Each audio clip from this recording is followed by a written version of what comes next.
the most impactful memories for me from my childhood is we had gone on vacation and we got a call. Oh. The fire. Yeah, the fire. Yeah, we were in Florida. We were on vacation. We had an answering machine we were eating.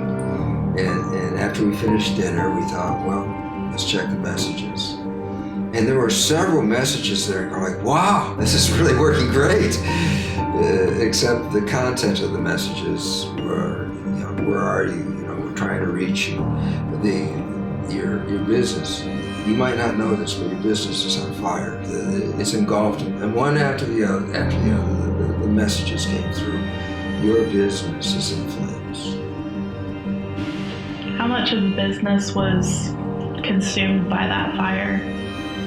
It was probably 95% of the business was in ashes. How did the fire start? A week or two later, and we knew it was started by lightning, but a week or two later we learned a little bit more about it from an eyewitness. This gentleman was driving up 123. He said, I don't know if you heard what happened, but when the lightning hit your business, it wasn't like it hit the corner. It was like it rigged the roof of the main building and just a fireball of lightning. It was like that whole building was on fire all at one time. I know you had job offers at other companies, you had other options. Why did you choose to rebuild?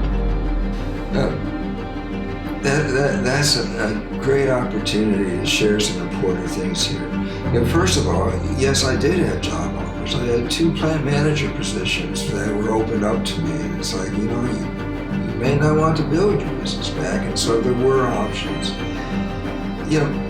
Kind of stepping back just a little bit, we think about, we started the business with, we're building this business to serve Christ. When people say and talk about the business, whose business is it? When we're in church, when we're involved with other Christians, we say things like, this is God's business. But we never know if something is truly God's unless we're faced with it being taken away.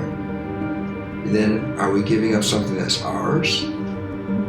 Or is this something that's God's that it was His to begin with?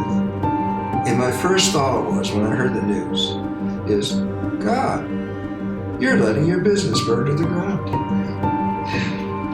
I wonder what you want us to do next. And so as these offers were being presented, that question was still present, is what's next? And not just next for Leon, but if this is truly God's business and the people here, God has a plan for their lives, like I believe, that God would be working in their lives also. What is the next step for them? And I don't think God would wait till He let His business burn to the ground to start preparing the way for them. And so I had a meeting with the people that we were working with. We met at one of our employees' houses. We sat in a large living room. And I shared my thoughts about if this is truly God's business, and I think it is. And if we are people that God has called, which I think we are, and God is changing our direction, probably each and every one of you in this room have something that is changing and has been changing, and you just haven't had the opportunity to share it. Maybe you're from Pennsylvania and your parents are saying, come home and live with us. Maybe there's a job offer you're pondering, but I just don't want to change jobs. And maybe there's some other life event that you're staying at work because it just doesn't seem like it's the right time. And right now, if these things are happening in each and every one of our lives in this room, now's the time we should be talking about it. Because I don't have any desire to build a business on my own. If it's God's business, I'm ready to roll up my sleeves. But if He says, no, I don't want to move forward, what do you guys think? So we went around the room and each person shared what they saw that God was doing in our lives. And everyone in that room said, I'm ready to roll up my sleeves. I don't have any direction other than continuing with Osborne Wood Products, and let's work together to do what God has called us to do. So now you've decided, okay, we're we're rolling up our sleeves, we're gonna do it, and you don't have a building, and you don't have machinery, and you have a pile of rubble. Well, you got part of the story. You know what you missed is we didn't have material. And before the fire, there was no material. There was a spotted owl on the West Coast, and ponderosa pine, which at the time was our primary product. There was none. So we had a fire in Los Angeles, and there's no material, and it's like, wow, what's going to happen? And you know, if it's God's business, He's going to take care of His business. And a neighbor from down the street came up and said, you know what? I've got a shop. I have a shop that I haven't been using, and you're welcome to use it. No charge. You're just welcome to use it. I just feel like that's the right thing to do. Oh, wow, we got a shop. Wow, that's amazing. We got a shop. And, you know, they had all the tools, smaller, but we could do that. But you know what? Our turning business requires a hydrocopied lathe. And you order those from overseas, and they build them for you, and they put them on a ship, and months later they arrive, and the phone rang.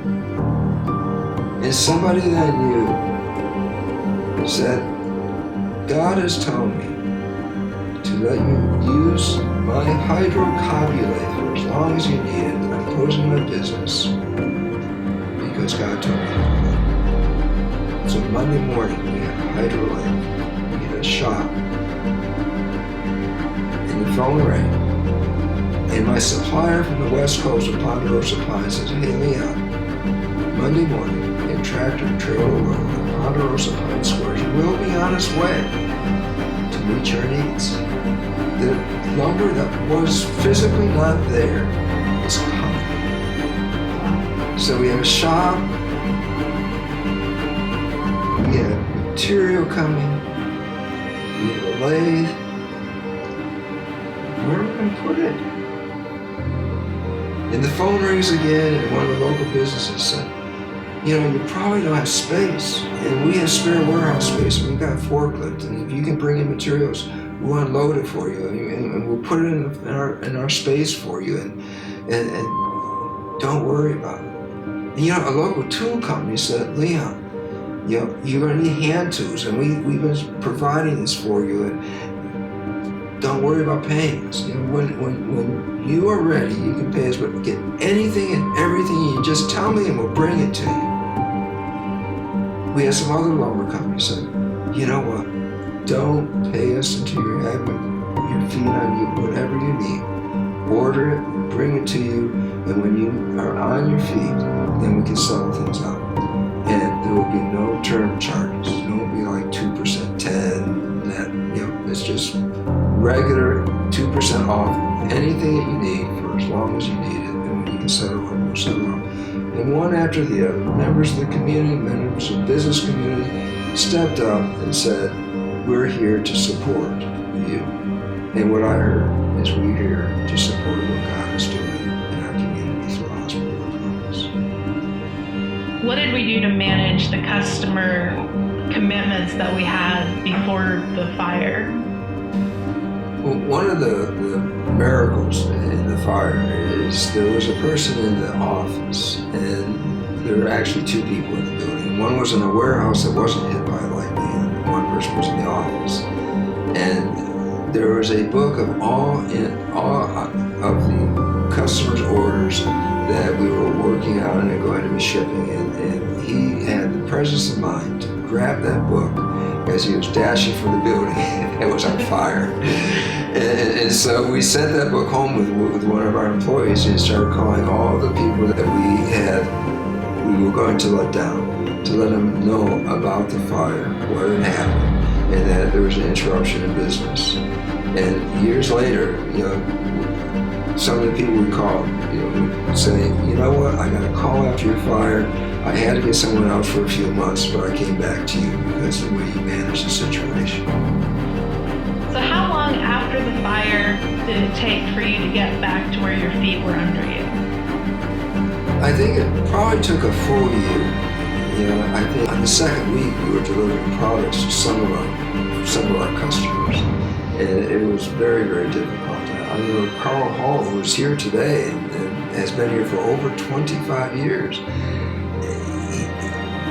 Part of the business when it was left had a garage door. And it was a loading dock. And it was looking out of the field in the back. And Carl said some of the best days working here is when he was running that lathe at 7 o'clock in the morning. The sun is coming up and the sawdust kicking out of the driveway. And he looks over the lathe and there's a couple of deer going across the field. And he said that was just like cream of a work opportunity to run a lathe in front of a field where deer are grazing. And so, we started back where incrementally we were building and doing what we could with what we had. But within a year, we were back on our feet. We had a building, we had regular delivery, we had our own boxes, and we were able to answer the phones and manage customers' order and ship to them as quickly as we could.